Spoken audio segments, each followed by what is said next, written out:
விழியில தெரியுது புது கணக்கு, விடிகிற வரையிலும் அது எனக்கு. தடைகளை கடந்தது மலையருவி, தனிமையை மறந்தது இளம் குருவி. தேகமே தேனா தேடினேன் நானா,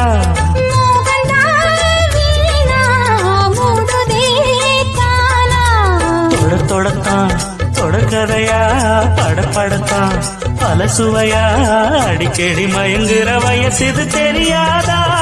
அன்பு உறவுகளே, நீங்க பார்க்கக்கூடிய காட்சி எது என்றால் நீர்நிலை ஆக்கிரமிப்பு. கிட்டத்தட்ட பார்த்தோன்னா வெள்ளந்தாங்கல் வாய்க்கால் நம்மளுடைய கோரிமோடு காவலர் குடியிருப்பு பகுதியில் இருந்து மேட்டுப்பாளையம் வழியாக இந்திரா நகர், காமராஜர் நகர், கதிர்காமம், தட்டாஞ்சாவடி, முதலியார்பேட்டை, நம்மளுடைய நெல்லித்தோப்பு,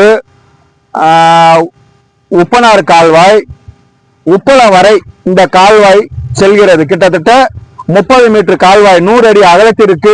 அந்த காலத்தில் வெள்ளக்காரர்கள் புதுச்சேரியில் வெள்ளம் தாங்காத அளவிற்கு இந்த கால்வாய்களை அமைத்தார்கள்.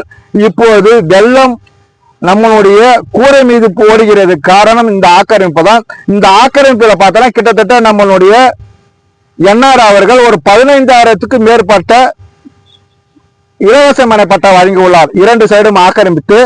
இப்ப இவங்களுக்கு நல்ல இடம் அப்போதே தேர்வு பண்ணி கொடுத்திருந்தால் இந்த மக்கள் இப்போது அவசரப்பட வேண்டியதில்லை. இப்போது உயர் நீதிமன்றமோ உச்ச நீதிமன்றமோ இந்த நீர்நிலை ஆக்கிரமிப்பெல்லாம் அகற்றி கொண்டு வருகிறது. விரைவில் பார்த்தோன்னா இந்த ஆக்கிரமிப்பு எப்போது வேண்டுமானாலும் அகற்ற வேண்டிய சூழ்நிலை உருவாகும். 100% உருவாகும். இது இன்று இல்லாட்டாலும் நாளை அகற்ற வேண்டிய சூழ்நிலை தான் உருவாகும். அது மட்டும் இல்லாமல் நம்மளுடைய தரிசு நில மக்களுக்கு கொடுக்க வேண்டிய இலவச மனைப்பட்டா கொடுக்க வேண்டிய பகுதியெல்லாம் கோவில் ஆக்கிரமிப்பு. பார்த்தோன்னா நம்ம முருகம்பக திரௌதியம்மன் கோயில் இடத்துல ஒரு நடுநிலை பள்ளி ஒன்று இருந்தது. அந்த வளாகத்தில் அந்த நடுநிலை பள்ளி அகற்றி விட்டு இப்போ அது இப்போது கோயில் ஆக்கிரமிப்பாக முடிந்து விட்டது. அதுபோல ஒவ்வொரு தொகுதியிலும் இது மாதிரி கோயிலுக்கு ஆக்கிரமிப்பு செய்வது. அது மட்டும் இல்லாமல் மக்கள் வாழக்கூடிய தகுதியான இடத்தை விட்டுவிட்டு சுடுகாட்டில் மனைப்பட்டா கொடுக்க வேண்டியது. சுடுகாட்டிலிருந்து 90 மீட்டர் கொடுக்க கூடாது என்று சட்டம் இருக்குது.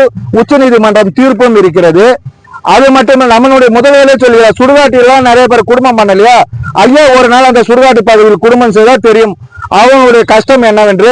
இதில் அரசு இடத்தை ஆக்கிரமிப்பு செய்து பெட்ரோல் பங்க் அமைப்பதும் உங்களுடைய தனியாருக்கு லீஸுக்கு விடுவதும் இப்படி நடந்து கொண்டு இருக்கிறது. நிலம் இருக்கும்போது இந்த ஏழை பயனாளிகளுக்கு சரியான முறையில் தொகுப்பு வீடு கட்டி கொடுங்கள்.